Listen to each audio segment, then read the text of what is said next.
रघुपति राघव राजा राम पतित पावन सीताराम. ഗാന്ധിജിയുടെ കർമ്മപഥങ്ങളിലൂടെ ഇന്ത്യ മുന്നേറുന്ന ഒരു കാലത്ത് മലയാളികളുടെ സ്വപ്നത്തിലും രാഷ്ട്രീയ ജാഗ്രതയിലും ഉണ്ടായിരുന്ന കേരളമെന്ന ഒരു ദേശവുമായി ഇവിടുത്തെ നവോത്ഥാന മുന്നേറ്റങ്ങളുമായി ഗാന്ധി മുഖാമുഖം നിന്ന വളരെ പ്രധാനപ്പെട്ട ചരിത്ര സന്ദർഭങ്ങളിലൊന്നാണ് വൈക്കം സത്യാഗ്രഹം. ഇന്ത്യയുടെ ദേശീയ പ്രസ്ഥാനത്തിൻ്റെ നേതൃത്വമേറ്റെടുത്ത ഗാന്ധിക്ക് മുൻപിലുണ്ടായിരുന്ന വളരെ പ്രധാനപ്പെട്ട സമസ്യകളിൽ സങ്കീർണതകളിലൊന്ന് ഇന്ത്യയിലെ ദളിത് അവർണ ജനവിഭാഗങ്ങളെ, ബഹുജന സമാജങ്ങളെ എങ്ങനെ ഇന്ത്യൻ ദേശീയ സ്വാതന്ത്ര്യ പ്രസ്ഥാനവുമായി ലയിപ്പിച്ചു ചേർക്കാം, അല്ലെങ്കിൽ അതിനോടൊപ്പം ചേർക്കാം എന്നുള്ളതായിരുന്നു. വലിയൊരു വൈരുദ്ധ്യം അവിടെ ഉണ്ടായിരുന്നു. ആരുടെ മാതൃരാജ്യത്തെക്കുറിച്ചാണ് താങ്കൾ സംസാരിക്കുന്നത് എന്ന അംബേദ്കറിൻ്റെ ചോദ്യവും, നമുക്ക് സന്യാസം തന്നത് ബ്രിട്ടീഷുകാരാണ് എന്ന നാരായണ ഗുരുവിൻ്റെ വാക്യവും നമ്മുടെ മുന്നിലുണ്ട്. ഈ സമസ്യകൾക്കുള്ള ഉത്തരം തേടുന്നതിനിടയിൽ ഗാന്ധി അഭിമുഖീകരിച്ച വളരെ പ്രധാനപ്പെട്ട ഒരു ചരിത്ര സന്ദർഭം, ആ സന്ദർഭത്തെ ഗാന്ധി എങ്ങനെ മുഖാമുഖം കണ്ടു എന്ന വിഷയമാണ് ഈ സെഷനിൽ നാം ചർച്ച ചെയ്യുന്നത്. ഈ വിഷയത്തെക്കുറിച്ച് ഇവിടെ സംസാരിക്കുന്നത് ഈ സദസ്സിന് മുൻപിൽ ഒരു മുഖവുരയുടെ ആവശ്യമില്ലാത്ത നമ്മുടെ പ്രഭാഷണ വേദികളെ പ്രക്ഷോഭവേദികൾ കൂടിയാക്കി മാറ്റുന്ന നമ്മുടെ എല്ലാം പ്രിയങ്കരനായ സുഹൃത്തും എഴുത്തുകാരനുമായ രാജേന്ദ്രൻ എടത്തുങ്കരയാണ്. ഏറെ സ്നേഹത്തോടെ രാജേന്ദ്രനെ ഞാൻ ഈ വേദിയിലേക്ക് സ്വാഗതം ചെയ്യുന്നു. സാംസ്കാരിക പ്രവർത്തകനുമായ ഡോക്ടർ KM ഭരതനാണ്. ഭരതൻ മാഷയും ഏറെ സ്നേഹത്തോടെ ഞാൻ ഈ വേദിയിലേക്ക് സ്വാഗതം ചെയ്യുന്നു. ഈ ചടങ്ങിൽ സംഘാടക സമിതിക്ക് വേണ്ടി കൃതജ്ഞതാ ഭാഷണം നടത്തുന്നത് പവിത്രൻ PK ആണ്. ശ്രീ പവിത്രനെയും ഏറെ സ്നേഹത്തോടെ ഈ വേദിയിലേക്ക് സ്വാഗതം ചെയ്യുന്നു. ഈ ചടങ്ങിന് ഉപഹാര സമർപ്പണം നടത്തുന്നത് KP സുനിൽകുമാറാണ്. ഏറെ സ്നേഹത്തോടെ അദ്ദേഹത്തെയും സ്വാഗതം ചെയ്യുന്നു. കഴിഞ്ഞ 3 ദിവസങ്ങളായി വളരെ ഗൗരവമായ സെഷനുകൾ മുഴുവൻ അർത്ഥപൂർണമാക്കി മാറ്റിക്കൊണ്ടിരിക്കുന്ന വടകരയിലെ പ്രബുദ്ധരായ ഈ ചടങ്ങിൽ സംബന്ധിച്ചു കൊണ്ടിരിക്കുന്ന നിങ്ങളേവരെയും ഒരിക്കൽ കൂടി സംഘാടക സമിതിക്ക് വേണ്ടി സ്വാഗതം ചെയ്തുകൊണ്ട് ഈ ചടങ്ങ് നിയന്ത്രിക്കുന്നതിന് വേണ്ടി ഏറെ സ്നേഹത്തോടെ ഭരതൻ മാസ്റ്ററെ സ്വാഗതം ചെയ്യുന്നു. ഈ സെഷനിൽ അധ്യക്ഷത വഹിക്കുന്നതിനായി ഡോക്ടർ KM ഭരതനെ സ്നേഹപൂർവ്വം സാദരം ക്ഷണിച്ചുകൊള്ളുന്നു.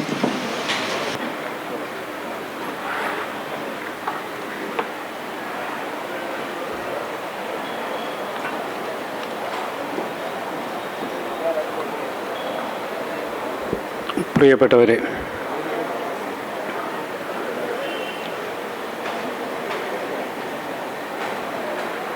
മൂന്നാം ദിവസത്തിലേക്ക് കടന്നിട്ടുള്ള ഗാന്ധി ഫെസ്റ്റിലെ 10ാമത്തെ സെഷനാണ് ഇത്. വൈക്കം സത്യാഗ്രഹത്തിലെ ഗാന്ധി എന്ന വിഷയം പല തരത്തിൽ പല സന്ദർഭങ്ങളിൽ ചർച്ച ചെയ്തിട്ടുള്ളതും ഇപ്പോഴും ചർച്ച ചെയ്യപ്പെട്ടുകൊണ്ടിരിക്കുന്നതും ആണ്. വൈക്കം സത്യാഗ്രഹത്തിൻ്റെ 100ാം വാർഷികത്തിൽ ഈ വിഷയം പല കോണുകളിൽ പല തരത്തിൽ ചർച്ച ചെയ്യപ്പെട്ടിട്ടുണ്ട്. വൈക്കം സത്യാഗ്രഹത്തിലെ ഗാന്ധിയെക്കുറിച്ചുള്ള ആലോചന ഇതുവരെ കഴിഞ്ഞ 9 സെഷനുകളിലെ ആയി നടന്നിട്ടുള്ള ഗാന്ധിയെക്കുറിച്ചുള്ള ആലോചനകളിൽ നിന്ന് വേറിട്ട് നിൽക്കുന്ന ഒന്നല്ല. നമുക്ക് അങ്ങനെ വൈക്കം സത്യാഗ്രഹത്തിൽ മാത്രമായിട്ടൊരു ഗാന്ധിയെ കാണാൻ കഴിയില്ല. അത് ഞാൻ പറയുന്നതിന് ചില പ്രത്യേക കാരണങ്ങളും കൂടി ഉണ്ട്.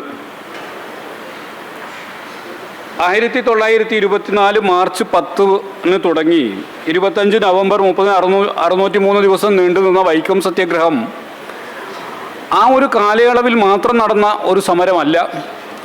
അതിനു മുമ്പും പിമ്പുമുള്ള ചരിത്രത്തെ പല രീതിയിൽ അത് നിർണയിച്ചിട്ടുണ്ട്.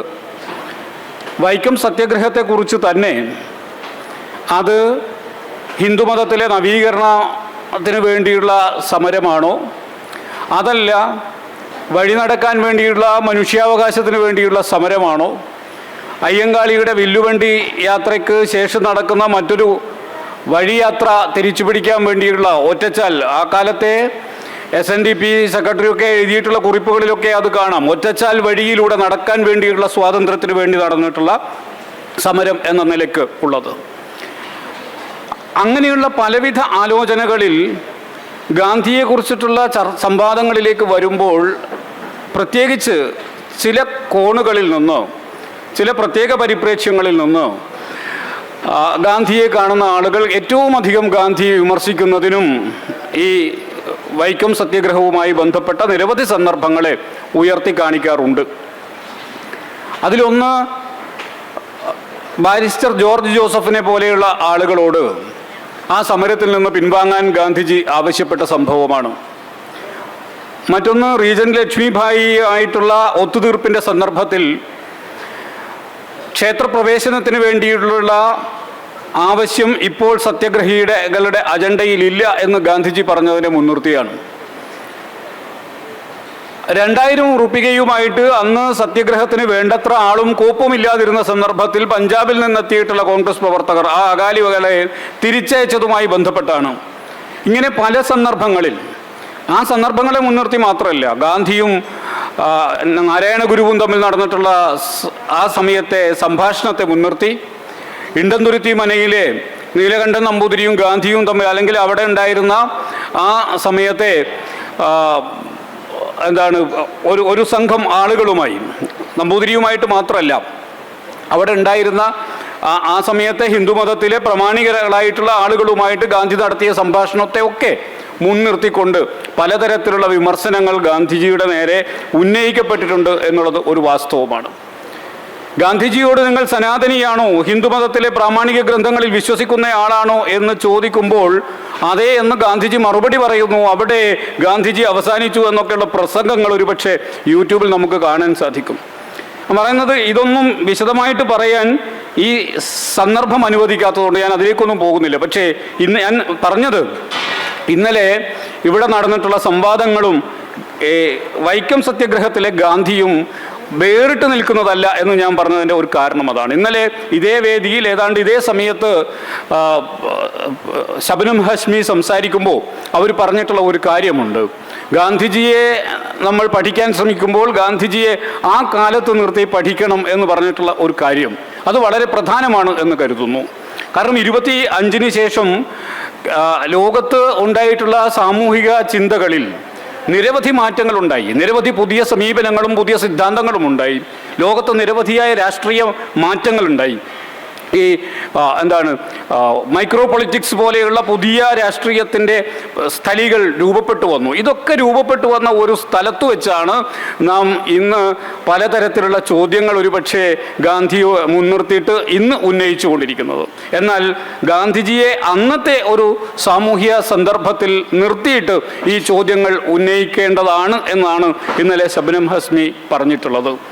അപ്പോൾ അതുകൊണ്ട് അന്ന് ഗാന്ധി എടുത്തിട്ടുള്ള സമീപനങ്ങൾ, തീർച്ചയായിട്ടും ഗാന്ധിജിക്ക് മതത്തോടുള്ള സമീപനം ചോദ്യം ചെയ്യപ്പെടാവുന്നതാണ്. അതിൽ ധാരാളം വിയോജിപ്പുകളുള്ള ആളുകളുണ്ട്, ഞാനും വിയോജിപ്പുള്ള ആളാണ്. പക്ഷേ അത്തരം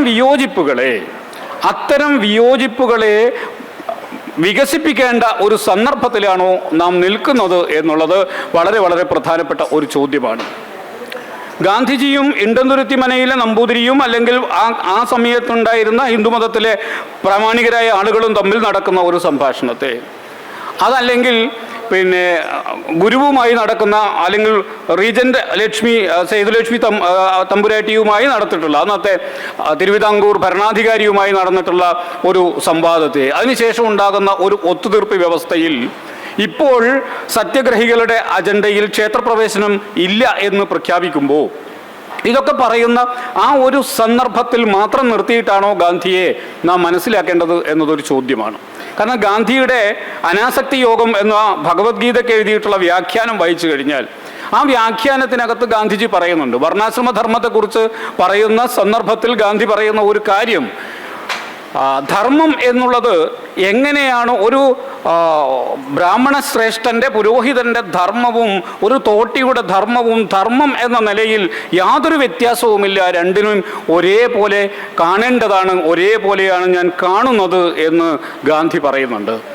അല്ലെങ്കിൽ ഐത്തം ജാതി എന്നിവയെ സംബന്ധിച്ചിട്ടുള്ള ഹരിജൻ ഗാന്ധി എഴുതിയിട്ടുള്ള കുറിപ്പുകൾ വായിച്ചു കഴിഞ്ഞാൽ അതിലൊക്കെ ഈ തരം കാര്യങ്ങളെപ്പറ്റി പല സന്ദർഭങ്ങളിൽ ഗാന്ധിജി അർത്ഥശങ്കക്കിടയില്ലാത്ത വിധം എന്താണ് അദ്ദേഹം ഉദ്ദേശിക്കുന്ന സനാതന ഹിന്ദു എന്ന് പറയുന്നത് എന്ന് അദ്ദേഹം വ്യക്തമാക്കിയിട്ടുണ്ട്. അതിനോട് നമുക്ക് തീർച്ചയായും വിയോജിക്കാം.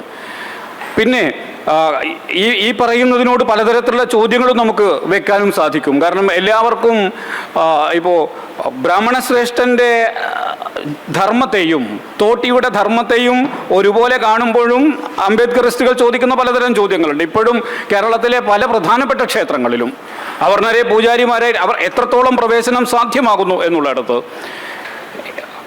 എവിടെയൊക്കെ ആളുകളെ വെച്ചിട്ടുണ്ട് എന്നുള്ളത് ചോദിച്ചാൽ പ്രധാനപ്പെട്ട ക്ഷേത്രങ്ങളിലൊക്കെ ഇപ്പോഴും അവർണർക്ക് പൂജാരിയാകാം എന്നുള്ളത് തത്വത്തിൽ നമ്മൾ അംഗീകരിച്ചിട്ടുണ്ടെങ്കിലും പ്രധാനപ്പെട്ട ക്ഷേത്രങ്ങളിലൊന്നും ഇപ്പോഴും അത് നടപ്പിലാക്കാൻ സാധിച്ചിട്ടില്ല എന്നുള്ളൊരു യാഥാർത്ഥ്യം നിലനിൽക്കുന്നുണ്ട്. എന്ന് മാത്രവുമല്ല, ബ്രാഹ്മണ ശ്രേഷ്ഠരായിട്ടുള്ള ആളുകളുടെ ജോലിയിലേക്ക് അല്ലാത്ത ആളുകൾക്ക് പ്രവേശിക്കാൻ കഴിയുമ്പോൾ തോട്ടിയുടെ ജോലിയിലേക്ക് പ്രവേശിക്കാൻ എത്ര ബ്രാഹ്മണർക്ക്, അല്ലെങ്കിൽ അങ്ങനെയൊന്ന് തിരിച്ചാലോചിക്കാനുള്ള സാധ്യത പോലും ഇന്ത്യൻ സന്ദർഭത്തിൽ എത്രത്തോളമാണ് എന്നുള്ള ചോദ്യമൊക്കെ നിലനിൽക്കുന്നുണ്ട്. പക്ഷേ അവിടെ വേറെ ചില പ്രശ്നങ്ങളും കൂടിയുള്ളത്, ഇപ്പോൾ ഗാന്ധിയുടെ ഒരു കാലത്ത് ഗാന്ധിയുടെ സന്ദർഭത്തിൽ അദ്ദേഹം എങ്ങനെയാണ് ഇടപെട്ടിട്ടുള്ളത് എന്നും ആ ഇടപെടലിന് ശേഷം ഒരു സമര സന്ദർഭത്തിൽ ഉണ്ടാകുന്ന ചില ഒത്തുതീർപ്പുകൾ, ഇത് പറയുന്നത് പിന്നെ പെരിയാർ രാമസ്വാമി നായ്ക്കരുമായിട്ട് ചർച്ച ചെയ്തിട്ടാണ് ഗാന്ധി പിന്നെ ഈ കാര്യം ഈ ക്ഷേത്രപ്രവേശനം എന്നുള്ളത് അജണ്ടയിലില്ല എന്ന് പ്രഖ്യാപിക്കുന്നത്. അത് രാമസ്വാമി നായ്ക്കർ തന്നെ പറഞ്ഞിട്ടുണ്ട്. രാമസ്വാമി നായ്ക്കർ എഴുതുന്ന ഒരു കുറിപ്പിൽ ഗാന്ധിജി അദ്ദേഹത്തോടു കൂടി ആലോചിക്കുകയും ആലോചിച്ചതിന് ശേഷം പിന്നെ ഇപ്പോൾ അത് നമ്മുടെ അജണ്ടയിലില്ല, ഇപ്പോൾ അതിൻ്റെ വഴിയിലൂടെ നടക്കാനുള്ള സമരമാണ് നടക്കുന്നത്, അത് കഴിഞ്ഞ് ക്ഷേത്രപ്രവേശനം എന്നുള്ള ഒരു അജണ്ടയിലേക്ക് നമ്മുടെ സമൂഹം സന്നദ്ധമാകേണ്ടതുണ്ട്.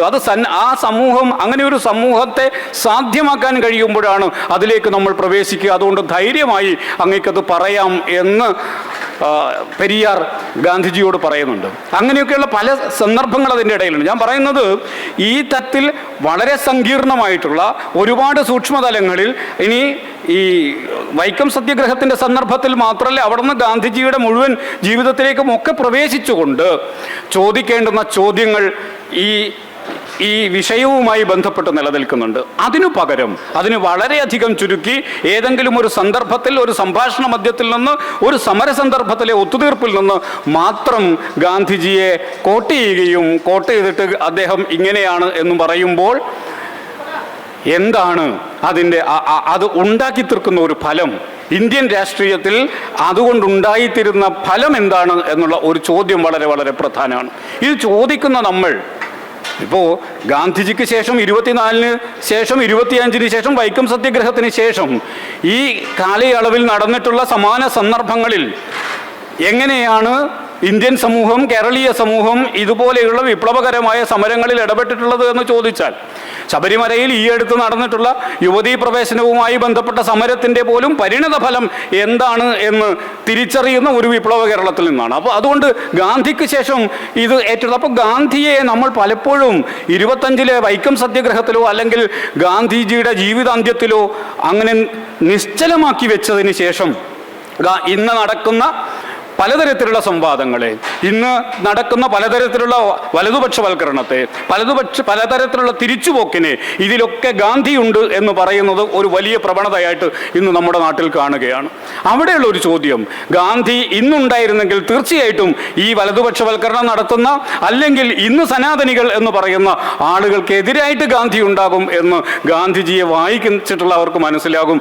ഗാന്ധിജി തന്നെ പറഞ്ഞിട്ടുണ്ട്, ഞാൻ പറയുന്ന കാര്യങ്ങളിൽ വൈരുദ്ധ്യങ്ങളുണ്ടെങ്കിൽ ഞാൻ രണ്ടാമത് പറഞ്ഞ വൈരുദ്ധ്യത്തെയാണ് അതിനെയാണ് നിങ്ങൾ സ്വീകരിക്കേണ്ടത് എന്ന് ഗാന്ധി തന്നെ പറഞ്ഞിട്ടുണ്ട്. അങ്ങനെ തിരുത്തിയിരുന്ന ഒരാളാണ്. ഞാനിത് അവസാനിപ്പിക്കുകയാണ്. പിന്നെ ഇന്നലെ ഇവിടെ സംസാരിച്ച ഗാന്ധിജിയുടെ പല ഗ്രന്ഥങ്ങളെയും വിവർത്തനം ചെയ്തിട്ടുള്ള, ഒരുപാട് പഠനങ്ങൾ നടത്തിയിട്ടുള്ള ഗോപാലകൃഷ്ണൻ ഈ പറയുന്ന ഒരു വാക്യമുണ്ട്. ആ വാക്യം ഇങ്ങനെയാണ്. അംബേദ്കർ ആയിട്ടുള്ള പ്രസിദ്ധമായിട്ടുള്ള സംവാദം ഉണ്ടല്ലോ, ഇപ്പോൾ ഷിജു അത് സൂചിപ്പിച്ചു, ആരുടെ മദർലാൻഡ്, ഞങ്ങൾക്ക് അങ്ങനെ ഒരു മദർലാൻഡ് ഇല്ല എന്ന് അംബേദ്കർ പറയുന്നുണ്ടല്ലോ. പക്ഷേ അംബേദ്കർക്ക് ഗാന്ധിജിയെ സ്വാധീനിക്കാൻ സാധിച്ചു എന്ന് ഗാന്ധിജിയുടെ പിന്നീടുള്ള പ്രവർത്തനങ്ങളെ, രാഷ്ട്രീയ ദർശനങ്ങളെയൊക്കെ നോക്കിയാൽ നമുക്ക് മനസ്സിലാക്കാൻ സാധിക്കും എന്ന് ഗോപാലകൃഷ്ണൻ ഒരു സന്ദർഭത്തിൽ പറയുന്നുണ്ട്. പക്ഷേ ഗാന്ധിക്ക് അതേ അളവിൽ സ്വാധീനം അംബേദ്കറിൽ ഉണ്ടാക്കാൻ സാധിക്കാതെ പോയി എന്നും പറയുന്നുണ്ട്. അതുകൊണ്ട് അങ്ങനെയൊക്കെയുള്ള പലതരം ആലോചനകൾക്ക് സാധ്യതയുള്ള ഒരു വിഷയം കൂടിയാണ് ഇത് എന്ന് മാത്രം സൂചിപ്പിച്ചുകൊണ്ട് ഈ വിഷയത്തിലേക്ക് എൻ്റെ പ്രിയപ്പെട്ട സുഹൃത്ത് രാജേന്ദ്രൻ എടത്തുങ്കരയെ ക്ഷണിച്ചുകൊണ്ട് ഞാൻ നിർത്തുന്നു. നന്ദി സാർ. കേരളത്തിൽ ഏറ്റവും പ്രാധാന്യം നൽകിയ വിഷയമായ വൈക്കം സത്യാഗ്രഹത്തിലെ ഗാന്ധി എന്ന വിഷയം അവതരിപ്പിക്കുന്നു ഡോക്ടർ രാജേന്ദ്രൻ എടത്തുങ്കര. പ്രിയപ്പെട്ടവർ, ആദ്യമേ പറയട്ടെ, സത്യാഗ്രഹം എന്നല്ല സത്യാഗ്രഹം എന്നാണ് ഗാന്ധി ഉപയോഗിച്ച ഗുജറാത്തി പദം. അത്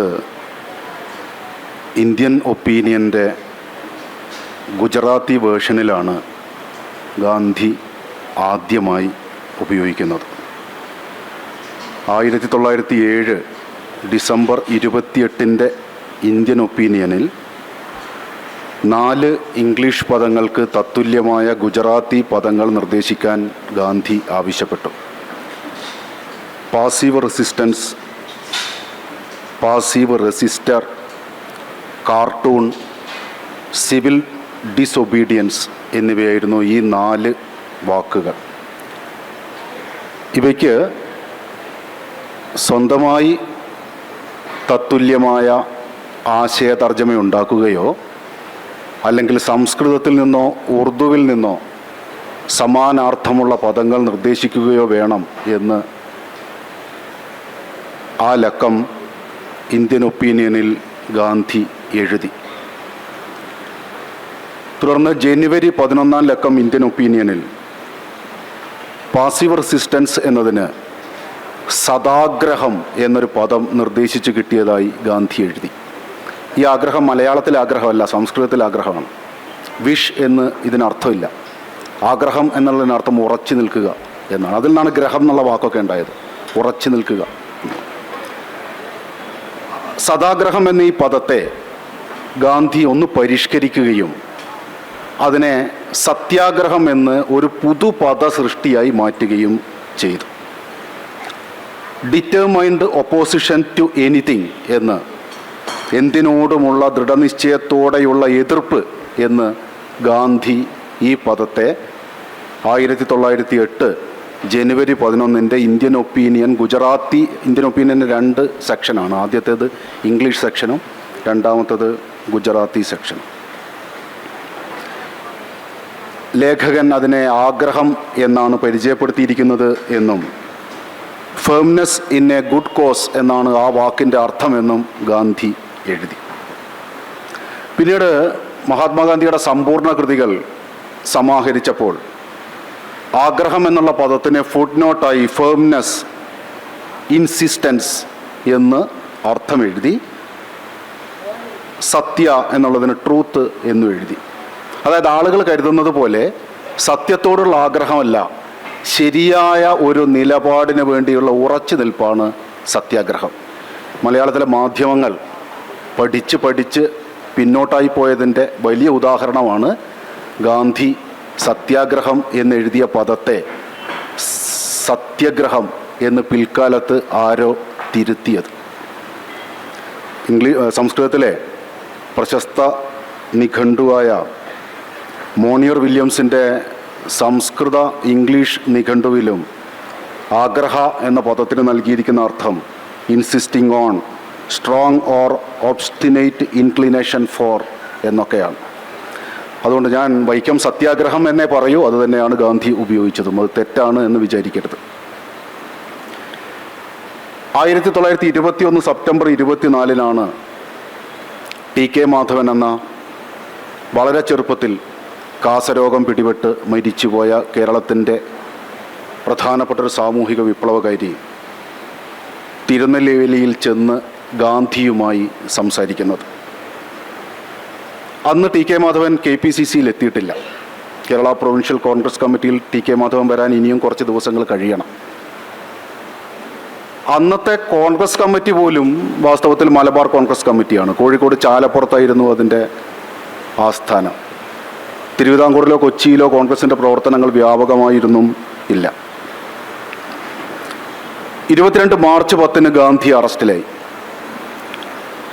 ലോർഡ് റീഡിങ്ങിൻ്റെ സർക്കാർ നടത്തുന്ന രാജ്യദ്രോഹ പ്രവർത്തനങ്ങളെക്കുറിച്ച് എഴുതിയതിന് 1922 മാർച്ച് 10 ഗാന്ധിയെ അറസ്റ്റ് ചെയ്യുകയും മാർച്ച് 18 6 വർഷത്തെ തടവിന് അദ്ദേഹത്തെ യേർവാദ ജയിലിലേക്ക് അയക്കുകയും ചെയ്തു. അങ്ങനെയാണ് 1923 ബാരിസ്റ്റർ ജോർജ് ജോസഫ് യങ് ഇന്ത്യയുടെ പത്രാധിപത്യം ഏറ്റെടുക്കുന്നത്. കഠിനമായ വയറുവേദനയെ തുടർന്ന്, അപ്പൻഡിസൈറ്റിസിനെ തുടർന്ന് ഡോക്ടറുടെ നിർദ്ദേശപ്രകാരം ഗാന്ധിയെ പുറത്തുവിട്ടു 1924 ഫെബ്രുവരി 5. അത് വലിയ അപമാനമായിട്ടാണ് ഗാന്ധിക്ക് തോന്നിയത്. AICC ജനറൽ സെക്രട്ടറി മുഖാന്തരം നടത്തിയൊരു പ്രസ്താവനയിൽ തൻ്റെ ഇഷ്ടപ്രകാരമല്ല താൻ ജയിലിൽ നിന്ന് പുറത്തിറങ്ങുന്നത് എന്നും സർക്കാരും പോലീസും ജയിൽ അധികൃതരും നിർബന്ധപൂർവം തന്നെ പുറത്തിറക്കുകയാണ് എന്നും രാഷ്ട്രത്തോട് ഗാന്ധി പ്രസ്താവിക്കുന്നുണ്ട്. 1924 ജനുവരി 24 നമ്മുടെ കഥ ആരംഭിക്കുന്നു. എറണാകുളത്ത് നടന്ന KPCC യോഗം ഇക്കൊല്ലത്തെ കോൺഗ്രസിൻ്റെ പ്രവൃത്തിയിൽ അയിത്തോച്ചാടനത്തെ മുഖ്യ വിഷയമാക്കാൻ തീരുമാനിക്കുന്നു. കേരളത്തിലെ അയിത്തോച്ചാടനത്തിന് വേണ്ടി 5 അംഗങ്ങളുള്ള ഒരു കമ്മിറ്റിയെ രൂപവൽക്കരിക്കുന്നു. TK Madhavan, Kuroor Sankaran Namboodiripad, TR Krishnaswamy Iyer, K വേലായുധമേനോൻ, K Kelappan Nair. പിന്നീട് K കേളപ്പൻ നായർ പേരിലെ നായർ മുറിച്ച് K കേളപ്പനായി. കേളപ്പനായിരുന്നു കൺവീനർ. കേരളത്തിലെ വിവിധ പ്രദേശങ്ങളിൽ അവർ പ്രതിനിധി സംഘങ്ങളായി യാത്ര ചെയ്തുകൊണ്ട് ജനങ്ങളെ ബോധവൽക്കരിക്കണം എന്നായിരുന്നു പ്രൊവിൻഷ്യൽ കോൺഗ്രസ് കമ്മിറ്റിയുടെ തീരുമാനം. അതിനിടയിലാണ് 1924 ഫെബ്രുവരി 5 ഗാന്ധി ജയിൽ മോചിതനായി അന്ധേരിയിൽ താമസിക്കുന്നത്. അതേ വർഷം 1924 ഫെബ്രുവരി 19 കൊല്ലത്ത് നടന്ന KPCC യോഗം എല്ലാ ഹിന്ദുക്കൾക്കും എല്ലാ ക്ഷേത്രങ്ങളിലും പ്രവേശനം ലഭിക്കാനും, പിന്നീട് വൈക്കം സത്യാഗ്രഹത്തിൻ്റെ മുദ്രാവാക്യം അതായിരുന്നില്ല, എല്ലാ ഹിന്ദുക്കൾക്കും എല്ലാ ക്ഷേത്രങ്ങളിലും പ്രവേശനം ലഭിക്കാനും പബ്ലിക് റോഡുകളിൽ സഞ്ചാര സ്വാതന്ത്ര്യം ലഭിക്കാനും യത്നിക്കണം എന്ന് തീരുമാനിച്ചു. 1924 ഫെബ്രുവരി 28 നമ്മൾ ലോകമഹായുദ്ധത്തെക്കുറിച്ച് പറയുന്നത് പോലെ പെട്ടെന്നുള്ളൊരു കാരണം വൈക്കം സത്യാഗ്രഹത്തിലേക്ക് എത്തിച്ചേരുന്നു. വൈക്കത്ത് പുലയ മഹായോഗം നടക്കുകയായിരുന്നു. കോൺഗ്രസ് പര്യടന സംഘം അന്ന് വൈക്കത്തെത്തി. അവിടെ K കേളപ്പൻ പ്രസംഗിച്ചു. പെട്ടെന്ന് തോന്നിയൊരു ഉൾവിളിയിൽ KPCC അറിയാതെ കേളപ്പൻ അവിടെ ഒരു പ്രസ്താവന നടത്തി. വൈക്കം റോഡുകളിലൂടെ മീനം 17 അവർണരും സവർണരും ചേർന്ന് ഘോഷയാത്ര പോകും എന്ന് പെട്ടെന്ന് തോന്നിയൊരു ഉൾവിളിയിൽ, ഒരു രാഷ്ട്രീയ ഉൾവിളിയിൽ കേളപ്പൻ അവിടെ പ്രഖ്യാപിക്കുന്നു. അന്ന് തന്നെ മാതൃഭൂമിയിൽ കേളപ്പൻ കേരളീയരോടുള്ള ഒരു അപേക്ഷ എന്ന സുപ്രസിദ്ധമായ ആ കുറിപ്പ് അയക്കുന്നു. പിറ്റേന്ന് ഫെബ്രുവരി 29 കോട്ടയം ജില്ലാ മജിസ്ട്രേറ്റ് വൈക്കം ക്ഷേത്രത്തിന് ചുറ്റുമുള്ള വഴികളിലൂടെ അവർണർ സഞ്ചരിക്കുന്നത് നിരോധിച്ചുകൊണ്ട് ഉത്തരവ് പുറത്തിറക്കുന്നു. 1924 മാർച്ച് 13 ഈ വിഷയം ആദ്യമായി ഗാന്ധിയുടെ മുമ്പിലെത്തുന്നു. സത്യാഗ്രഹത്തിൻ്റെ വിശദാംശങ്ങൾ കാണിച്ചുകൊണ്ട് KP കേശവമേനോൻ ഗാന്ധിക്ക് ഒരു കത്തെഴുതി. ആ കത്തിൽ കേശവമേനോൻ പറഞ്ഞു, അങ്ങേക്കറിയാമല്ലോ കേരളത്തിലെ സ്ഥിതി തികച്ചും വ്യത്യസ്തമാണ്. Here the question is not only untouchability but unapproachability എന്ന് കേശവമേനോൻ എഴുതി. ദൂരത എന്നാണ് ഗുജറാത്തിയിലെ പദം. കേരള പ്രൊവിൻഷ്യൽ കോൺഗ്രസ് കമ്മിറ്റി കഴിഞ്ഞ യോഗത്തിൽ അയിത്തോച്ചാടനത്തിന് വ്യക്തമായ പരിപാടികൾ തയ്യാറാക്കിയിട്ടുണ്ട്. തൊട്ടുകൂടായ്മ മാത്രമല്ല, തീണ്ടിക്കൂടായ്മ കൂടിയാണ് കേരളത്തിൻ്റെ വിഷയം. അത് നോർത്ത് ഇന്ത്യയിൽ ഇല്ലാത്ത ഒന്നാണ്. അങ്ങേക്ക് മാധവനെ ഓർമ്മയുണ്ടല്ലോ, അങ്ങയുടെ അടുത്ത് തിരുനെൽവേലിയിൽ വന്ന് സംസാരിച്ച മാധവൻ ഇപ്പോൾ കോൺഗ്രസ് ചേർന്നിട്ടുണ്ട്, TK മാധവൻ. ഞങ്ങളെല്ലാം ചേർന്ന് പ്രഭാഷണങ്ങൾ, ലഘുലേഖാ വിതരണം, വ്യക്തിപരമായ കൂടിക്കാഴ്ചകൾ എന്നിവയിലൂടെ ഈ പ്രശ്നത്തിന് പരിഹാരം കാണാൻ പോവുകയാണ്. അങ്ങയുടെ വിശദമായ നിർദ്ദേശങ്ങൾ ആവശ്യമുണ്ട് എന്ന് KP കേശവമേനോൻ ഗാന്ധിക്ക് കത്തെഴുതി. 6ാമത്തെ ദിവസം ഗാന്ധിയുടെ മറുപടി കിട്ടി. അതിലാണ് this is a species of satyagraha എന്ന് ഗാന്ധി ആദ്യം വിളിക്കുന്നത്.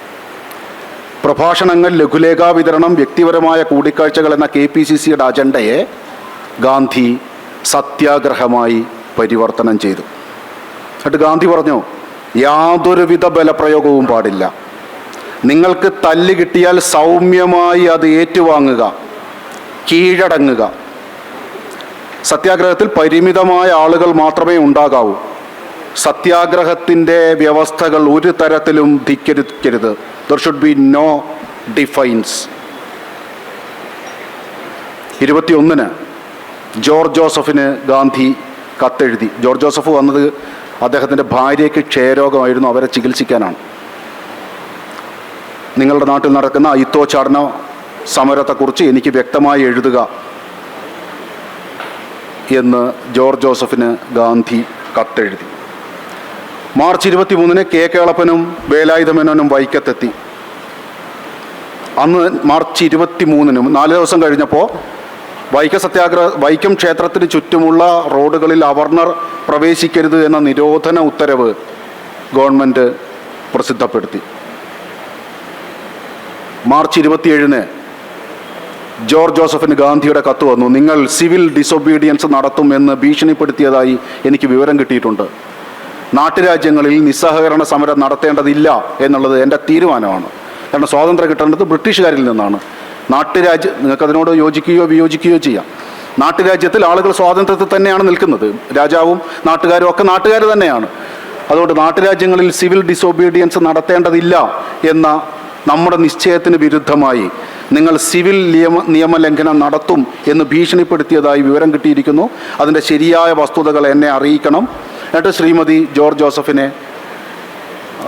ഗുജറാത്തിൽ കൊണ്ടുപോയി ചികിത്സിക്കുന്നതിനെ കുറിച്ചൊക്കെയാണ് പിന്നെ ആ കത്ത്. ER മേനോനാണ് ഗാന്ധിജിക്ക് ഈ കത്ത് എഴുതിയത്, ഇങ്ങനെ ജോർജ് ജോസഫിൻ്റെ ഒരു ഭീഷണിയുണ്ട് എന്നുള്ളത്. ER മേനോൻ ഗാന്ധി എഴുതി, നാട്ടുരാജ്യങ്ങളിൽ സിവിൽ നിയമലംഘനം ഞാൻ അനുവദിക്കുന്ന പ്രശ്നമേ ഇല്ല. ഞാൻ അവരെ വിവരം അറിയിച്ചിട്ടുണ്ട്.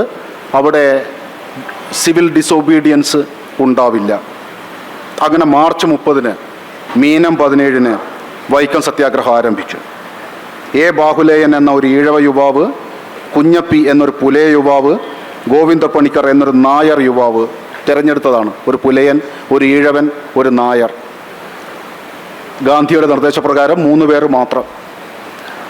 അവരെ അന്ന് തന്നെ പോലീസ് അറസ്റ്റ് ചെയ്യുകയും 6 മാസത്തേക്ക് ശിക്ഷിക്കുകയും ചെയ്തു.